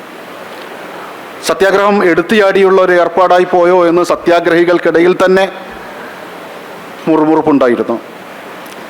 സവർണർക്ക് മനസ്സ് മാറാനുള്ളൊരു സമയം, സാവകാശം നൽകേണ്ടതാണ് എന്നും പലർക്കും തോന്നിയിരുന്നു. അതനുസരിച്ച് മാർച്ച് 31-ന് സത്യാഗ്രഹം 2 ദിവസത്തേക്ക് നീട്ടിവെച്ചു. ഏപ്രിൽ 1-ന് ഗാന്ധിയുടെ കത്ത് KP കേശവമേനോന് കിട്ടി. സത്യാഗ്രഹം ഉടനടി നിർത്തിവെക്കുക. തർക്കത്തിലുള്ള റോഡുകൾ ക്ഷേത്ര കമ്മിറ്റിയുടെ സ്വകാര്യ റോഡുകളാണ് എന്ന് ക്ഷേത്ര കമ്മിറ്റി എന്നെ അറിയിച്ചിട്ടുണ്ട്. അതിൽ തീരുമാനമായിട്ട് മതി സത്യാഗ്രഹം എന്ന് ഗാന്ധി അറിയിച്ചു. മദൻ മോഹൻ മാളവ്യ സൗത്ത് ഇന്ത്യയിലേക്ക് വരുന്നുണ്ട്. ഈ പ്രശ്നത്തിൽ മദൻ മോഹൻ മാളവ്യ ചർച്ച നടത്തും. മദൻ മോഹൻ മാളവ്യ എന്ത് മധ്യസ്ഥ ശ്രമം നടത്തിയാലും നിങ്ങൾ അതിനെ അംഗീകരിക്കണം. ഏപ്രിൽ 1-ന് കേശവമേനോന് വീണ്ടും ഗാന്ധിയുടെ ടെലിഗ്രാം വന്നു. സത്യാഗ്രഹികൾക്ക് എൻ്റെ അഭിനന്ദനങ്ങൾ. വിജയം നേടുന്നതുവരെ ഈ പ്രവാഹം തുടരും എന്ന് ഞാൻ പ്രതീക്ഷിക്കുന്നു. ഏപ്രിൽ 4-ന് 4 ദിവസമായിട്ടേ ഉള്ളൂ സത്യാഗ്രഹം തുടങ്ങിയിട്ട്, ഗാന്ധി ആദ്യമായി വൈക്കം സത്യാഗ്രഹത്തെക്കുറിച്ച് എഴുതി. ഗുജറാത്തി ഭാഷയിലുള്ള നവജീവൻ എന്ന പ്രസിദ്ധീകരണത്തിൽ അൺടച്ചബിലിറ്റി ആൻഡ് അൺഅപ്രോച്ചബിലിറ്റി എന്ന് ഗാന്ധിയുടെ സമ്പൂർണ്ണ കൃതികളിൽ തർജ്ജമ ചെയ്ത ആ ആദ്യ ലേഖനം അകറ്റി നിർത്തപ്പെട്ട ആളുകളെ സ്നേഹിക്കാനും സ്വന്തം പാപങ്ങൾക്ക് വൈക്കം സത്യാഗ്രഹത്തെക്കുറിച്ച് ഗാന്ധിയുടെ ധാരണയാണ് പറയുന്നത്. എന്തുകൊണ്ട് അതിൽ മുസ്ലിങ്ങളെ, ക്രിസ്ത്യാനികളെ ഗാന്ധി ഇടപെടിപ്പിച്ചില്ല എന്നുള്ളതിൻ്റെ ഉത്തരം സത്യാഗ്രഹം തുടങ്ങി 4-ാമത്തെ ദിവസം തന്നെ ഗാന്ധി കൊടുത്തു. അകറ്റി നിർത്തപ്പെട്ട ആളുകളെ സ്നേഹിക്കാനും സ്വന്തം പാപങ്ങൾക്ക് പ്രായശ്ചിത്തം ചെയ്യാനും വേണ്ടി തിരുവിതാംകൂറിലെ കോൺഗ്രസ്സിലെ ഹിന്ദു അംഗങ്ങൾ സത്യാഗ്രഹം ആരംഭിച്ചിട്ടുണ്ട്. തിരുവിതാംകൂർ ഒരു ഹിന്ദു രാജ്യമാണ്. അവിടെ ആളുകളെ നിർബന്ധിച്ച് അകറ്റി നിർത്തുന്ന ആചാരം ക്രൂരമായ രൂപത്തിൽ നിലവിലുണ്ട്. എന്നിട്ട് ഭാരതഭൂഷൺ മാളവ്യ സൗത്ത് ഇന്ത്യയിലേക്ക് വരുന്നതിനെക്കുറിച്ചും ഗാന്ധി എഴുതി. ജോർജ് ജോസഫ് അതിനിടയ്ക്ക് ഇ.വി. രാമസ്വാമി നായ്ക്കർക്ക് ഒരു കമ്പി അടിച്ചു, എത്രയും പെട്ടെന്ന് വൈക്കത്തെത്തുക. ഏപ്രിൽ 6-ന് ജോർജ് ജോസഫിന് ഗാന്ധിയുടെ കത്ത് വന്നു. ഞാൻ ഈ തീയതി പറയാൻ കാരണം വൈക്കം സത്യാഗ്രഹവുമായി ഗാന്ധിക്ക് യാതൊരു ബന്ധവുമില്ല എന്ന് ആവർത്തിച്ച് പറയുന്ന എത്രയോ എഴുത്തുകൾ ഞാൻ കണ്ടിട്ടുണ്ട്. സത്യാഗ്രഹം തുടങ്ങി 4 ദിവസം കഴിഞ്ഞിട്ടേ ഉള്ളൂ. ഗാന്ധി എത്ര പേരുമായി എങ്ങനെയൊക്കെ സംവദിച്ചു എന്നാണ് ഞാൻ പറയാൻ ശ്രമിക്കുന്നത്. ഏപ്രിൽ 6-ന് ജോർജ് ജോസഫിന് ഗാന്ധിയുടെ കത്ത്. വൈക്കത്തെ സംബന്ധിച്ചിടത്തോളം ഹിന്ദുക്കൾ ആ ജോലി ചെയ്യട്ടെ, അവരാണ് സ്വയം ശുദ്ധീകരിക്കേണ്ടത്. നിങ്ങളുടെ സഹാനുഭൂതിയും എഴുത്തും മാത്രം മതി, നിങ്ങൾ അവരെ സഹായിച്ചാൽ മതി. എന്നാൽ ഈ മൂവ്മെൻറ്റ് നിങ്ങൾ ഓർഗനൈസ് ചെയ്യരുത്, സത്യാഗ്രഹം നിങ്ങൾ അനുഷ്ഠിക്കരുത്. നാഗ്പൂരിലെ കോൺഗ്രസ് പ്രമേയം വായിച്ചു നോക്കുക. അതിൽ തൊട്ടുകൂടായ്മയുടെ ശാപം നീക്കേണ്ടത് ഹിന്ദു അംഗങ്ങളാണ് എന്ന് എടുത്തു പറഞ്ഞിട്ടുണ്ട് എന്ന് ഗാന്ധി എഴുതി. ഏപ്രിൽ 7-ന് സത്യാഗ്രഹം പുനരാരംഭിച്ചു. ബാഹുലേയനോ കുഞ്ഞപ്പിയെയോ പോലെ മാസ് അപ്പീലില്ലാത്ത 2 പേർ സത്യാഗ്രഹം ആരംഭിക്കുന്നതിനെതിരെ സത്യാഗ്രഹികൾക്കിടയിൽ ധാരണയുണ്ടായി. അങ്ങനെ കേശവമേനോനും T.K. മാധവനും 7-ാമത്തെ ദിവസം സത്യാഗ്രഹം ആരംഭിച്ചു. അവരെ അറസ്റ്റ് ചെയ്തു. 6 മാസം തടവ്. ഇവിടെ ശ്രദ്ധിക്കേണ്ട ഒരു കാര്യം, അവർക്ക് ജാമ്യം കിട്ടുമായിരുന്നു, ഇവർക്കൊക്കെ കിട്ടുമായിരുന്നു. ജാമ്യം എടുക്കില്ല എന്നുള്ളത് കോൺഗ്രസിൻ്റെ ഒരു നിലപാടായിരുന്നു. അന്നും ഗാന്ധിക്കും ജാമ്യം കിട്ടുമായിരുന്നു. T.K. മാധവനൊക്കെ ഒരു നികുതി ചീട്ട് കൊടുത്താൽ മതി, ഒരു കച്ചീട്ട് കൊടുത്താൽ ജാമ്യം കിട്ടി വീട്ടിൽ പോവാം. പക്ഷെ വേണ്ട എന്നാണ്. ഇതാണ് നിസ്സഹകരണം എന്ന് പറയുന്നത്. ഏപ്രിൽ 9-ന് K. കേളപ്പനെ അറസ്റ്റ് ചെയ്തു. T. വേലായുധമേനോനെ അറസ്റ്റ് ചെയ്തു. 6 മാസം തടവിൽ വിധിച്ചു. ഏപ്രിൽ 12-ന് ഞാനീ പറയുന്നത് നേതാക്കന്മാരൊക്കെ അറസ്റ്റിലായി എന്നാണ്. ജോർജ് ജോസഫിന് 6 മാസം തടവ് വിധിച്ചു. ഏപ്രിൽ 13-ന് രാമസ്വാമി നായ്ക്കർ കൊച്ചിയിലെത്തി. കോൺഗ്രസ് അംഗങ്ങളുമായി വൈക്കം സത്യാഗ്രഹത്തെക്കുറിച്ചുള്ള ചർച്ച ആരംഭിച്ചു. ഇതിനിടയിൽ ജോർജ് ജോസഫ് ഉപവാസ സമരം പ്രഖ്യാപിച്ചു. ഗാന്ധിയുടെ പ്രസിദ്ധമായൊരു സ്റ്റേറ്റ്മെൻ്റ് ഉണ്ട്. ഉപവാസം എന്ന് പറയുന്നത് മദ്യപിക്കുന്ന അച്ഛനെ തിരുത്താൻ മക്കൾ ഉപയോഗിക്കുന്ന തന്ത്രമാണ്. അത് സത്യാഗ്രഹികൾ തങ്ങളോട് സ്നേഹമില്ലാത്തവരോട് ചെയ്യരുത്. പിന്നീട് ഗാന്ധി എഴുതുന്നുണ്ട്, നിങ്ങളൊരു ടൈറൻറ്റിൻ്റെ, ഒരു സ്വേച്ഛാധിപതിയുടെ മുമ്പിൽ ഒരിക്കലും ഉപവാസ സമരം നടത്തരുത്, നിങ്ങൾ ചത്തുപോവുകയുള്ളൂ. അയാൾ രാവിലെ എഴുന്നേൽക്കും, ചായ കഴിക്കും, ഉച്ചയ്ക്ക് എഴുന്നേൽക്കും, ഊണ് കഴിക്കും, വൈകുന്നേരം ഊണ് കഴിക്കും, അയാൾ കിടന്നുറങ്ങും. ഒരാൾ ഉപവാസം കിടക്കുമ്പോൾ ആർക്കാണോ പൊള്ളുന്നത് അയാളെ ചികിത്സിക്കാനുള്ള വഴിയാണ്. നിങ്ങൾക്ക് ഏത് മട്ടിലും ആലോചിച്ച് നോക്കാം ഗാന്ധിയുടെ ആ സ്റ്റേറ്റ്മെൻറ്റ്. ഉപവാസം എല്ലാവർക്കും വേണ്ടിയുള്ളതല്ല, സ്നേഹമുള്ളവരെ തിരുത്താനുള്ള ഉപാധിയാണ് എന്നും, അതുകൊണ്ട് വൈക്കത്ത് ഒരു കാരണം ഉപവാസം നടത്തിയാൽ അവരൊക്കെ ചത്തു, ഇണ്ടംതുരുത്തി നമ്പ്യാതിരിയൊന്നും ഒരു തരത്തിലും മനസ്സ് മാറില്ല എന്നുള്ളത് ഗാന്ധിക്കറിയാം. അതുകൊണ്ട് ഉപവാസം ഒഴിവാക്കണം, സത്യാഗ്രഹം മാത്രം മതി എന്ന് ഗാന്ധി ജോർജ് ജോസഫിന് എഴുതി. ഏപ്രിൽ 12-ന് പിറ്റേന്ന് ഗാന്ധി വിശദമായിട്ട് എഴുതി, ഒരു സ്വേച്ഛാധിപതിക്കെതിരെ നിങ്ങൾക്ക് ഉപവാസം അനുഷ്ഠിക്കാൻ കഴിയില്ല, കാരണം അത് അയാളോട് ചെയ്യുന്ന ഒരുതരം ആക്രമമായിരിക്കും. സ്നേഹിക്കുന്ന ഒരാൾക്കെതിരെ മാത്രമേ ഉപവാസം അവലംബിക്കാൻ കഴിയൂ. അവകാശങ്ങൾ പിടിച്ചു വാങ്ങാനല്ല, മറിച്ച് അയാളെ നന്നാക്കാനാണ് ഉപവാസം നടത്തുന്നത്. ഏപ്രിൽ 13-ന് അസോസിയേറ്റ് പ്രസിന് ഗാന്ധിയുടെ ആദ്യത്തെ ഇൻ്റർവ്യൂ. കാരണം നേതാക്കളില്ല, നേതാക്കളൊക്കെ ജയിലിലാണുള്ളത്. പ്രസ്ഥാനത്തിന് നേതൃത്വം നൽകാൻ അഖിലേന്ത്യാ നേതാക്കളോട് അഭ്യർത്ഥിച്ചിട്ടുണ്ട് എന്ന് അസോസിയേറ്റ് പ്രസിനോട് ഗാന്ധി പറഞ്ഞു. ഏപ്രിൽ 16 കൃഷ്ണസ്വാമി അയ്യർ ഗാന്ധിക്ക് ടെലിഗ്രാം വെച്ചു. കാര്യങ്ങൾ വിഷമത്തിലാണ്, വൈക്കം സത്യാഗ്രഹം ഏറ്റെടുത്ത് നടത്താൻ നേതാക്കന്മാരുടെ അഭാവമുണ്ട്, അഖിലേന്ത്യാ നേതാക്കന്മാരെ അയക്കണം.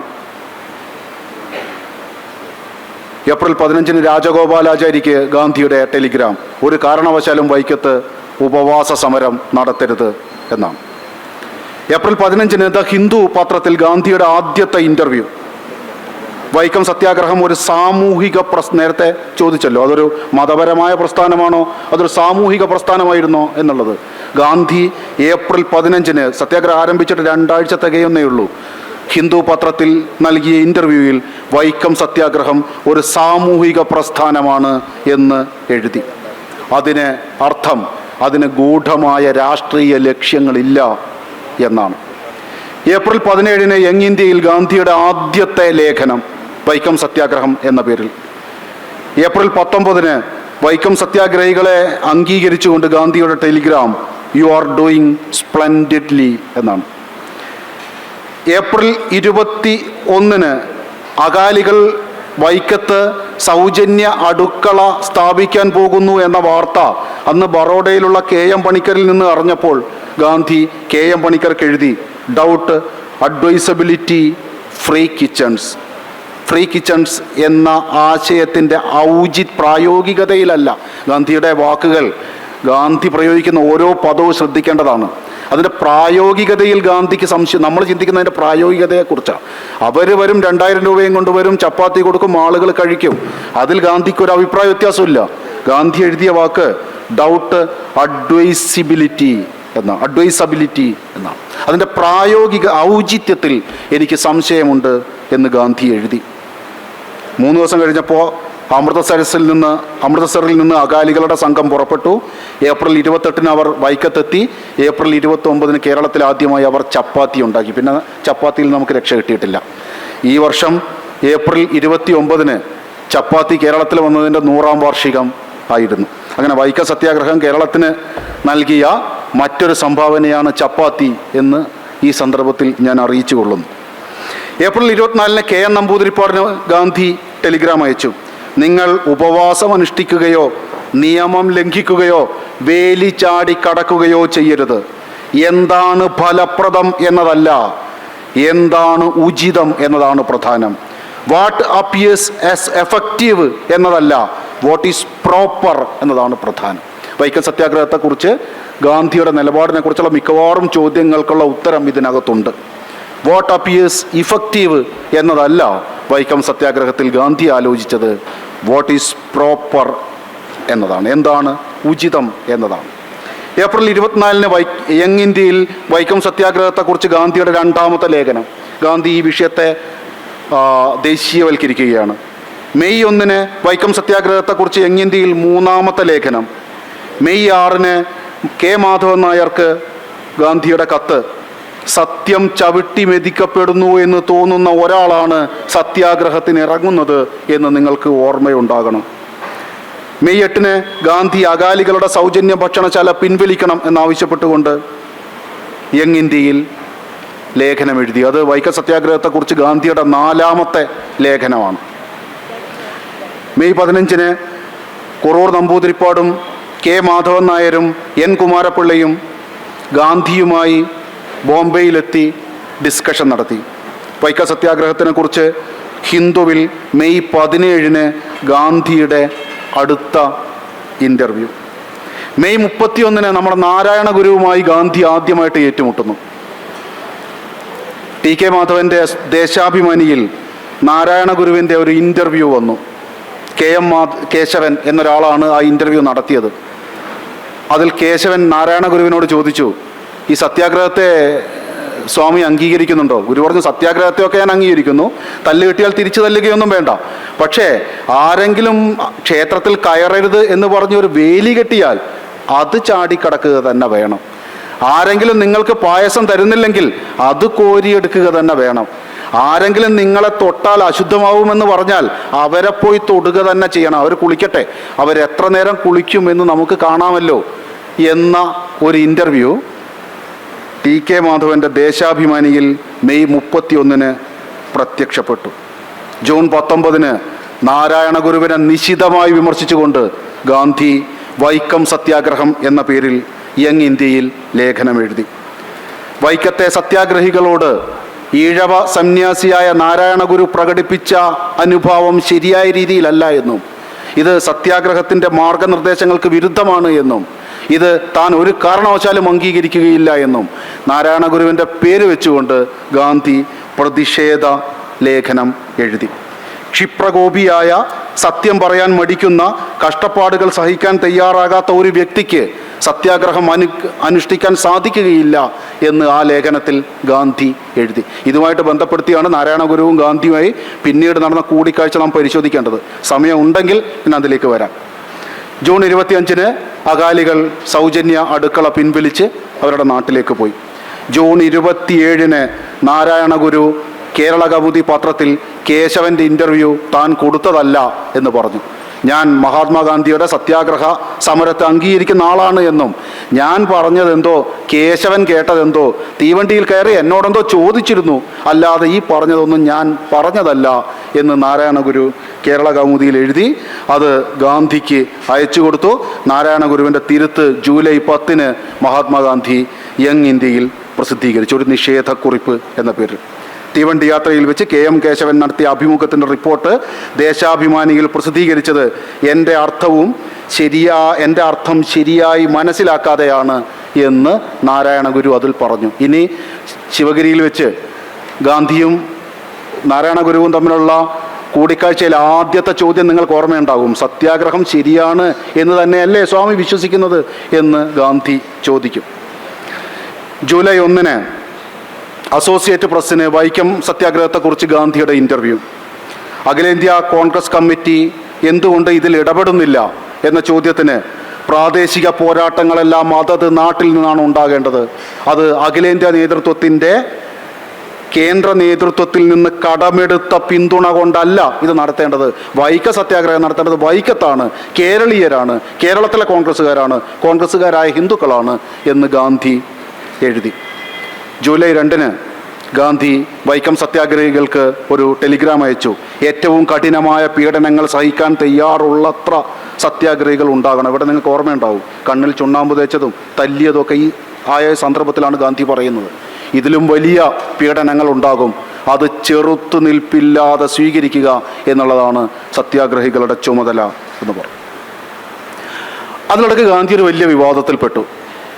ഈ സമയം ജൂലൈ എന്നൊക്കെ പറഞ്ഞ കേരളത്തിൽ വെള്ളപ്പൊക്കത്തിൻ്റെ ഏറ്റവും മാരകമായ കെടുതി അനുഭവിക്കുമ്പോഴാണ്.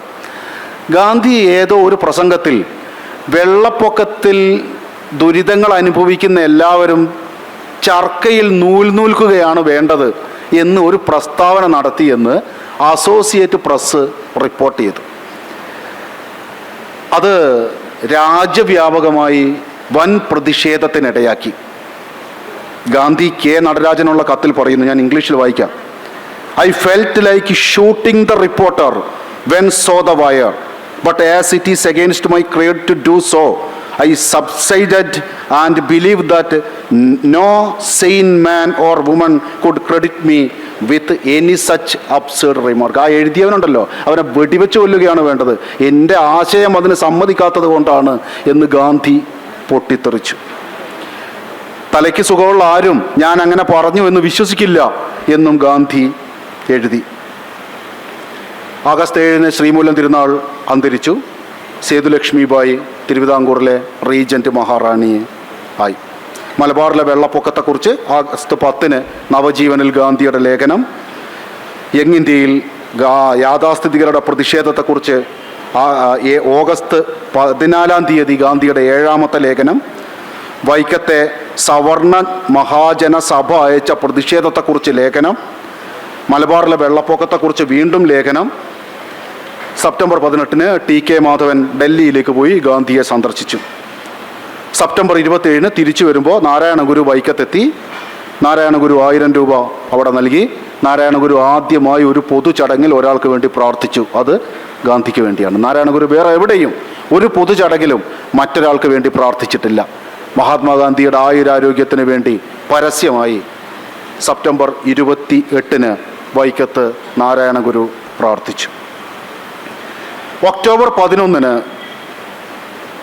സവർണ ജാഥ നടത്തണമെന്ന് വൈക്കത്ത് തീരുമാനമുണ്ടായി. അത് ഗാന്ധിയുടെ നിർദ്ദേശപ്രകാരമായിരുന്നു. വൈക്കത്ത് നിന്നൊരു ജാഥ തിരുവനന്തപുരത്തേക്കും നാഗർകോവിൽ നിന്ന് വേറൊരു ജാഥ തിരുവനന്തപുരത്ത് വന്ന് മഹാറാണിയെ സന്ദർശിക്കണമെന്ന് ഗാന്ധിയുടെ നിർദ്ദേശപ്രകാരം സവർണ ജാഥ നടത്താൻ തീരുമാനിച്ചു. നവംബർ 10 ജാഥ തിരുവനന്തപുരത്തെത്തി. നവംബർ 12 ഈ ജാഥ മഹാറാണിക്ക് നിവേദനം സമർപ്പിച്ചു. ഡിസംബർ 26, 27 ബെൽഗാം സമ്മേളനം. അതിലെ ഗാന്ധിയുടെ പ്രസംഗം, പ്രസിദ്ധമായ പ്രസംഗം അവിടെ കിട്ടും. ആ പ്രസംഗത്തിലാണ് ഗാന്ധി വൈക്കം സത്യാഗ്രഹത്തെക്കുറിച്ച് തൻ്റെ നിലപാട് ഒരു കോൺഗ്രസിൻ്റെ ഏതെങ്കിലും ഒരു വേദിയിൽ ഇത്ര ഉച്ചത്തിൽ പ്രഖ്യാപിക്കുന്നത്. 1925 ഫെബ്രുവരി 5 തിരുവിതാംകൂർ നിയമസഭയിൽ എൻ കുമാരൻ്റെ സഞ്ചാര സ്വാതന്ത്ര്യ പ്രമേയം. നിങ്ങൾക്ക് അതിനെപ്പറ്റി അറിയാമായിരിക്കും. അടുത്തു നിൽപ്പോരനുജനെ നോക്കാൻ അക്ഷികളില്ലാത്തോർക്ക് അരൂപൻ ഈശ്വരൻ അദൃശ്യനായാൽ അതിലെന്താശ്ചര്യം എന്നെഴുതിയ ഉള്ളൂർ പരമേശ്വരയ്യർ സഞ്ചാര സ്വാതന്ത്ര്യത്തിനെതിരെ വോട്ട് ചെയ്തു. പി പരമേശ്വരനും ചെയ്തു, പൽപ്പുവിൻ്റെ സഹോദരൻ. പരമേശ്വരൻ ചെയ്തതിന് വേറൊരു കാരണമുണ്ട്. ഈഴവ ബില്ല് കുമാരനാശാൻ്റെ നേതൃത്വത്തിൽ പണ്ട് തുടങ്ങി വെച്ചത് ഇല്ലാതാക്കാനുള്ളൊരു പണിയായിരുന്നു. ഭരണകൂടത്തിൻ്റെ നല്ല കുട്ടി എന്ന ഇമേജ് കിട്ടാനായിരുന്നു. എന്തായാലും സഞ്ചാര സ്വാതന്ത്ര്യ പ്രമേയം തിരുവിതാംകൂർ നിയമസഭയിൽ പരാജയപ്പെട്ടു.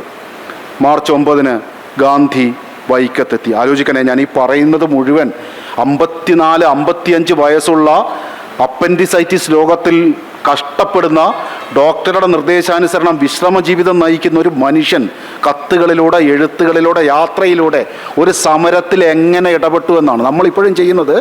ആ സമരത്തിൽ ഇടപെട്ട മറ്റുള്ളവരെ ഉയർത്തിപ്പിടിക്കുകയും ഈ സമരത്തിൻ്റെ ചട്ടക്കൂട് നിശ്ചയിച്ച ഒരു മനുഷ്യനെ സൗകര്യപൂർവ്വം മറന്നു പോവുകയുമാണ്. മാർച്ച് 9 ഗാന്ധി വൈക്കത്തെത്തി. മാർച്ച് 7 മദ്രാസിൽ നിന്ന് പുറപ്പെട്ടു. 8 എറണാകുളത്ത് പ്രസംഗം, 9 കൊച്ചിയിൽ പ്രസംഗം, 10, 11 വൈക്കത്ത് പ്രസംഗം, 10 സവർണ മേധാവികളുമായി ഗാന്ധിയുടെ ചർച്ച. ഞാൻ കണ്ട ഗാന്ധിയുടെ ഏറ്റവും മികച്ച ഇടപെടൽ. വൈക്കത്ത് സവർണ മേധാവികളുടെ മുമ്പിൽ ഗാന്ധി 3 നിർദ്ദേശങ്ങൾ മുന്നോട്ട് വെച്ചു. അതിലൊന്ന് റഫറൻഡം നടത്തുക എന്നുള്ളതാണ്. തിരുവിതാംകൂറിലെ മുഴുവൻ ആളുകളെയും നിങ്ങൾ വൈക്കം ക്ഷേത്രത്തിന് ചുറ്റുമുള്ള റോഡുകൾ അവർണർക്ക് തുറന്നു കൊടുക്കാൻ തയ്യാറാണോ എന്ന് ചോദിക്കുക. അപ്പോൾ സവർണർ പറഞ്ഞു അത് പറ്റില്ല, തിരുവിതാംകൂർ മുഴുവൻ വേണ്ട, വൈക്കം മാത്രം മതി. ഗാന്ധി പറഞ്ഞു ശരി, വൈക്കം മാത്രം മതി. അപ്പോൾ സവർണർ പറഞ്ഞു വൈക്കം മുഴുവൻ വേണ്ട, വൈക്കത്തെ സവർണർ മാത്രം മതി. ഗാന്ധി പറഞ്ഞു ശരി, വൈക്കത്തെ സവർണർ മാത്രം മതി. അപ്പോൾ അവർ പറഞ്ഞു വക്കീലന്മാർ വേണ്ട, വക്കീലന്മാർ കുഴപ്പക്കാരാണ്. ഗാന്ധി പറഞ്ഞു ശരി, വക്കീലന്മാരും വേണ്ട. ഗാന്ധി റഫറൻഡം നടത്താൻ നിങ്ങൾ തയ്യാറാണോ എന്ന് ചോദിച്ചു. ഇണ്ടംതുരുത്ത് നമ്പ്യാതിരി പിന്നീട് അതിൽ നിന്ന് പിറകോട്ട് പോയി. ഗാന്ധി രണ്ടാമതൊരു നിർദ്ദേശം വെച്ചു. ശരി, വേണ്ട, നിങ്ങളൊരു കാര്യം ചെയ്യൂ, ഇങ്ങനെ വൈക്കം ക്ഷേത്രത്തിന് ചുറ്റുമുള്ള റോഡുകൾ അവർണർക്ക് തുറന്നു കൊടുക്കാതിരിക്കാൻ നിങ്ങൾ കാരണമായി പറയുന്ന ജന്മാന്തര പാപകൃത്യമായ ജാതിയെയും അസ്പൃശ്യതയെയും അംഗീകരിക്കുന്ന എന്തോ ഒരു പുസ്തകം ഉണ്ടെന്ന് പറഞ്ഞല്ലോ, ശങ്കരാചാര്യരുടെ ഏതോ ഒരു കൃതി, നിങ്ങളത് ഹാജരാക്കിയാൽ മതി. ഞാൻ ആലോചിക്കുന്നത് മഹാഭാരത യുദ്ധത്തിൻ്റെ അവസാനം യുധിഷ്ഠിരൻ ആ കൃഷ്ണദ്വൈപായനത്തിൻ്റെ അരികിൽ നിന്നുകൊണ്ട് ദുര്യോധനനോട് നീ പറയുന്ന യുദ്ധം, നീ പറയുന്നയാള്, നീ പറയുന്ന വ്യവസ്ഥ എന്ന് അറിയാതെ പറഞ്ഞു പോയൊരു സന്ദർഭമുണ്ടല്ലോ. ഗാന്ധി പറയാം വേണ്ട, റഫറൻഡം വേണ്ട, നിങ്ങൾ ശങ്കരാചാര്യരുടെ ഒരു കൃതി ഹാജരാക്കിയാൽ മതി, ഞാനത് അംഗീകരിക്കും. ഇനി റഫറൻഡം നിങ്ങൾക്ക് അനുകൂലമാണെങ്കിൽ ഞാനത് അംഗീകരിക്കും. അവരതും അംഗീകരിച്ചില്ല. ഗാന്ധി മൂന്നാമത്തെ തീരുമാനം പറഞ്ഞു. ശരി, വേണ്ട, തിരുവിതാംകൂർ ദിവാന്റെ നേതൃത്വത്തിൽ അപ്പുറവും ഇപ്പുറവും 2 പണ്ഡിതന്മാരിരുന്ന് ഇതിനെക്കുറിച്ച് ചർച്ച ചെയ്യട്ടെ. ഞങ്ങളുടെ ഭാഗത്ത് നിന്ന് മദൻ മോഹൻ മാളവ്യ, നിങ്ങളുടെ ഭാഗത്ത് നിന്ന് ഗണപതി ശാസ്ത്രിയെ ഹാജരാക്കൂ. ഒന്നും നടന്നില്ല. ഗാന്ധി പറഞ്ഞു ഞാനൊന്ന് തെക്കൻ തിരുവിതാംകൂറിൽ പോയിട്ട് വരാം, പോയി വരുമ്പോഴേക്ക് നിങ്ങളൊരു തീരുമാനത്തിലെത്തണം എന്ന് പറഞ്ഞ് 12-ാം തീയതി കൊല്ലം, അത് കഴിഞ്ഞ് മഹാറാണിയെ സന്ദർശിച്ചു, അത് കഴിഞ്ഞ് വർക്കല, അത് കഴിഞ്ഞ് ശിവഗിരി മഠം, 13-ാം തീയതി തിരുവനന്തപുരം, 14-ാം തീയതി കന്യാകുമാരി, 15-ാം തീയതി വീണ്ടും തിരുവനന്തപുരം, വൈക്കം എന്നൊരു യാത്രയും കഴിഞ്ഞ് ഗാന്ധി തിരിച്ചു വന്നു. അതിലിടക്ക് 12 13 തീയതി രാവിലെ നാരായണ ഗുരുവുമായി വൈക്കത്ത് വെച്ച് ശിവഗിരിയിൽ വെച്ച് ഗാന്ധി ഒരു കൂടിക്കാഴ്ച നടത്തി. ആ കൂടിക്കാഴ്ച രേഖപ്പെടുത്തിയിട്ടുണ്ട്. പോലീസുകാരാണ് രേഖപ്പെടുത്തിയത്. ഗാന്ധി പോയ എല്ലാ പ്രസംഗങ്ങളും രേഖപ്പെടുത്തിയിട്ടുണ്ട്. കോട്ടയത്ത് പോയി ഗാന്ധി ക്രിസ്ത്യാനികളോട് പറഞ്ഞാൽ നിങ്ങൾ കള്ള് കുടിക്കരുത്, നിങ്ങളുടെ പെണ്ണുങ്ങൾക്ക് നിങ്ങൾ കള്ള് കുടിക്കുന്നതിനെക്കുറിച്ച് വലിയ ബേജാറുണ്ട് എന്നാണ്. തിരുവനന്തപുരത്ത് പോയിട്ട് ഗാന്ധി പ്രസംഗിച്ചത് എന്ത് സുന്ദരികളായ സ്ത്രീകളാണ്, ഇവരെയൊക്കെ കണ്ടാൽ പ്രേമിക്കാൻ തോന്നും എന്നാണ്. നിങ്ങൾ കരുതുന്ന ഗാന്ധിയെ അല്ല യഥാർത്ഥ ഗാന്ധി എന്നുള്ള. ഗാന്ധിയെ വായിച്ചാലറിയാം. ഗാന്ധിയെപ്പോലെ ഇത്ര സരസനായ രസികനായ ഒരു മനുഷ്യൻ വേറെ ഇല്ല. നാരായണ ഗുരുവും ഗാന്ധിയും തമ്മിലുള്ള ആ സംഭാഷണത്തോളം മലയാളത്തിൽ ഇത്രയേറെ തെറ്റായി പ്രചരിപ്പിക്കപ്പെട്ട വേറൊരു സംഭാഷണമില്ല. അതിൽ ഗാന്ധിയുടെ പ്രസംഗം ഇങ്ങനെയാണ്. ഇത് പോലീസുകാരെ രേഖപ്പെടുത്തിയ നമുക്ക് കിട്ടുന്ന പ്രസംഗമാണ്. സ്വന്തം ദോഷങ്ങളെ സംബന്ധിച്ചിടത്തോളം ഇതാണ് യഥാർത്ഥമായ ജീവിത രഹസ്യം. മതം ഒന്നേയുള്ളൂ എന്നാണ് സ്വാമി പറയുന്നത്. ഞാൻ അതിനെ എതിർക്കുന്നു. പലമാതിരി മനസ്ഥിതി ഉണ്ടെങ്കിൽ പലമാതിരി മതങ്ങളും ഉണ്ടായിരിക്കണം. മതകാര്യത്തിൽ നിർബന്ധമില്ലാതിരുന്നതാണ് യഥാർത്ഥ ജീവിതം. ഉള്ള വ്യത്യാസം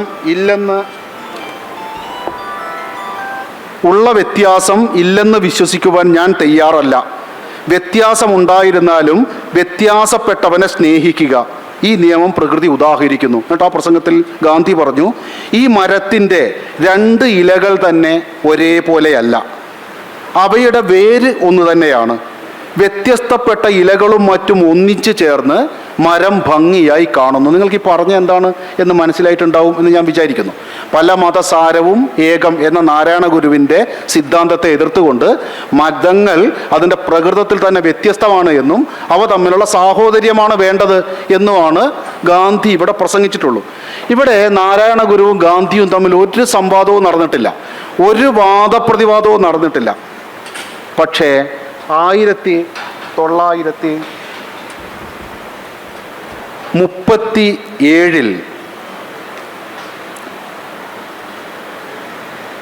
ഗാന്ധി ഒരിക്കൽ കൂടി തിരുവിതാംകൂറിലെത്തിയപ്പോൾ മലയാള മനോരമ ഗാന്ധിയുടെ പ്രസംഗം റിപ്പോർട്ട് ചെയ്തു. 1937 ജനുവരി 19. ഞാൻ ആ റിപ്പോർട്ട് വായിക്കാം. ഇപ്പോൾ കേട്ട ഗാന്ധിയുടെ പ്രസംഗവും മലയാള മനോരമ ലേഖകൻ 10 കൊല്ലം മുമ്പേ കേട്ടതായി റിപ്പോർട്ട് ചെയ്യുന്ന പ്രസംഗവും നിങ്ങൾ തന്നെ തീരുമാനിക്കും. ഇങ്ങനെയാണ് മലയാള മനോരമ റിപ്പോർട്ട് ചെയ്യുന്നത്. ഇന്ന് നാരായണ ഗുരു ഇല്ല. നാരായണ ഗുരു 28 മരിച്ചുപോയി. ആ ചരിത്രപ്രസിദ്ധമായ അഭാവത്തെക്കുറിച്ച് ഓർമ്മിച്ചുകൊണ്ട് ഗാന്ധി പറയുന്നു, ഞാനും നാരായണ ഗുരുവും തമ്മിൽ അന്ന് കണ്ടപ്പോൾ, എന്നാൽ വലിയൊരു വൃക്ഷത്തിന് ശാഖോപശാഖകൾ ഉണ്ടാകുന്നത് പോലെ ആ വൃക്ഷത്തിനും, അതായത് മതം എന്ന വൃക്ഷത്തിനും ശാഖോപശാഖകൾ ഉണ്ടാകാമെന്ന് ആദ്യത്തെ കൂടിക്കാഴ്ചയിൽ തന്നെ ഞാൻ ഗുരുസ്വാമിയോട് പറഞ്ഞ വസ്തുത ഇപ്പോഴും എൻ്റെ സ്മൃതിപഥത്തിൽ ഉണ്ട്. ഇനിയാണ് പത്രലേഖകൻ്റെ കളി. അവിടെ ഒരു ബ്രാക്കറ്റ് എന്നിട്ട് അദ്ദേഹം എഴുതുകയാണ്, ഈ അവസരത്തിൽ വളരെ രസകരമായ ഒരു കഥ ശ്രദ്ധിക്കണേ, ഈ അവസരത്തിൽ വളരെ രസകരമായ ഒരു കഥ പറഞ്ഞു കേട്ടിട്ടുള്ളത് ഈ ലേഖകന് ഓർമ്മ വരുന്നു. ഇതേ പ്രസംഗപീഠത്തിൽ വെച്ച് ഗാന്ധിജിയും നാരായണ ഗുരുസ്വാമികളും തമ്മിൽ വാദപ്രതിവാദം നടത്തിക്കൊണ്ടിരുന്നപ്പോൾ, അങ്ങനെ ഒരു വാദപ്രതിവാദം അവിടെ ഉണ്ടായിട്ടില്ല. ഗാന്ധി പ്രസംഗിച്ചു, പോകുമ്പോൾ നാരായണ ഗുരു എഴുന്നേറ്റ് നിന്ന് ഗാന്ധിജി പറഞ്ഞതൊക്കെ ശരിയാണ്, നമ്മുടെ ആളുകളൊക്കെ കതർ ധരിക്കണം, ഗാന്ധിജി പറയുന്നത് കേൾക്കണമെന്നേ പറഞ്ഞിട്ടുള്ളൂ. വാദപ്രതിവാദം നടത്തിയപ്പോൾ അവിടെ പടർന്ന് പിടിച്ചു നിൽക്കുന്ന ഒരു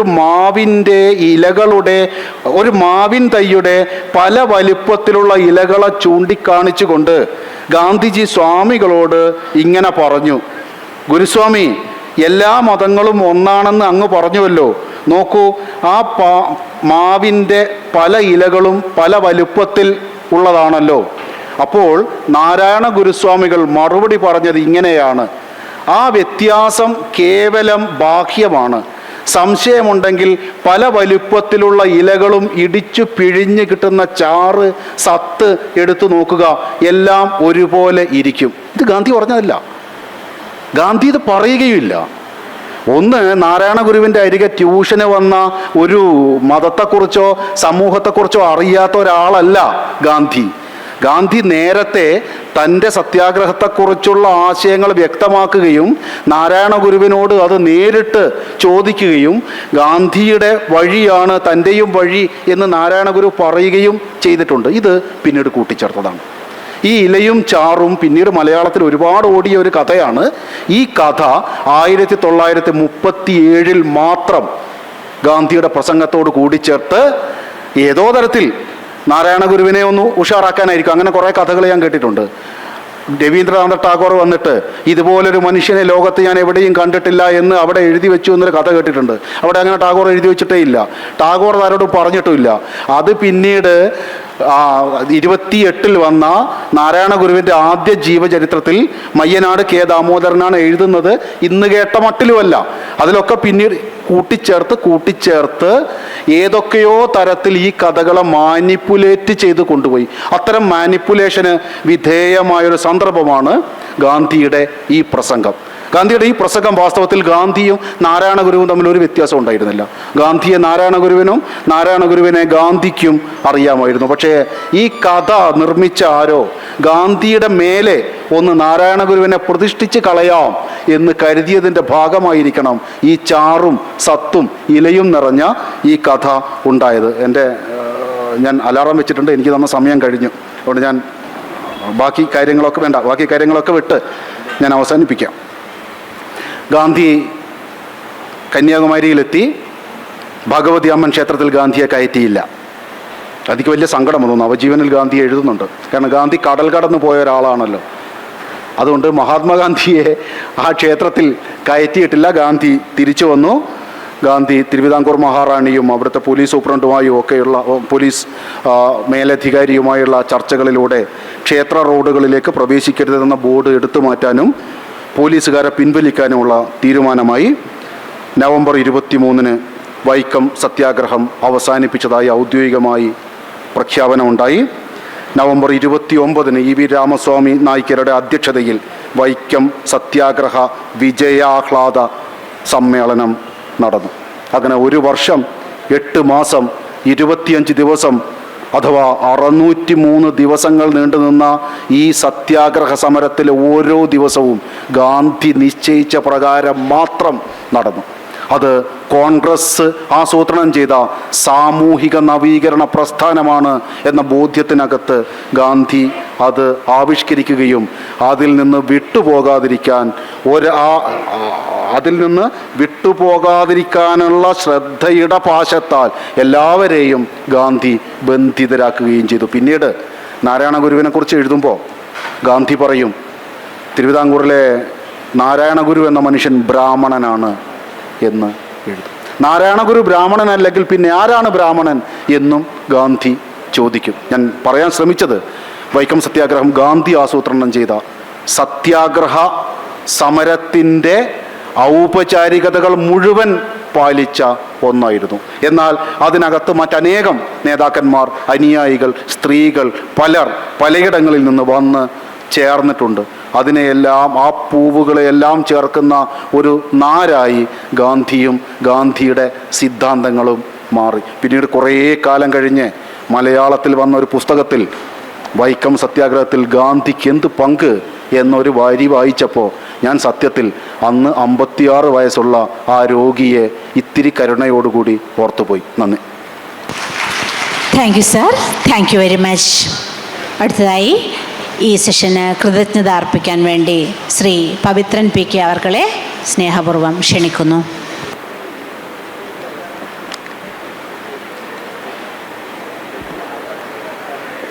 വേദിയിലും സദസ്സിലുമുള്ള ബഹുമാനപ്പെട്ടവരെ, പ്രിയപ്പെട്ടവരെ, ഗാന്ധി ഫെസ്റ്റിൻ്റെ 3-ാം ദിവസത്തിലെ 10ാം സെഷനായ ഇന്ന് വൈക്കം സത്യാഗ്രഹത്തിലെ ഗാന്ധി എന്ന വിഷയത്തിൽ അധികരിച്ച് സംസാരിച്ച നമ്മുടെ എല്ലാം പ്രിയപ്പെട്ട ഡോക്ടർ രാജേന്ദ്രൻ എടത്തുങ്കരയ്ക്ക് ആദ്യമായി നന്ദി പ്രകാശിപ്പിക്കുന്നു. ഒപ്പം ഈ പരിപാടിയിൽ അധ്യക്ഷത വഹിച്ച നമ്മുടെ പ്രിയപ്പെട്ട ഡോക്ടർ KM ഭരതനും സ്വാഗതം ആശംസിച്ച R ഷിജുവിനും ഇവിടെ ഉപഹാരം സമർപ്പിക്കുന്ന സുനിലിനും നന്ദി പ്രകാശിപ്പിച്ചുകൊണ്ട് നിർത്തുന്നു. നന്ദി, നമസ്കാരം. നന്ദി സർ. വൈക്കം സത്യാഗ്രഹത്തിലെ ഗാന്ധി. ഈ വിഷയം മനോഹരമായി ഇവിടെ അവതരിപ്പിച്ച ഡോക്ടർ രാജേന്ദ്രൻ എടത്തങ്കരയെ സദസ്സ് ആദരിക്കുന്നു. ഉപഹാര സമർപ്പണത്തിനായി KP സുനിൽകുമാറിനെ സാദരം ക്ഷണിക്കുന്നു. ഉപഹാരം ഏറ്റുവാങ്ങാനായി ഡോക്ടർ രാജേന്ദ്രൻ എടത്തങ്കരയെ നാം സ്നേഹപൂർവ്വം ക്ഷണിക്കുന്നു.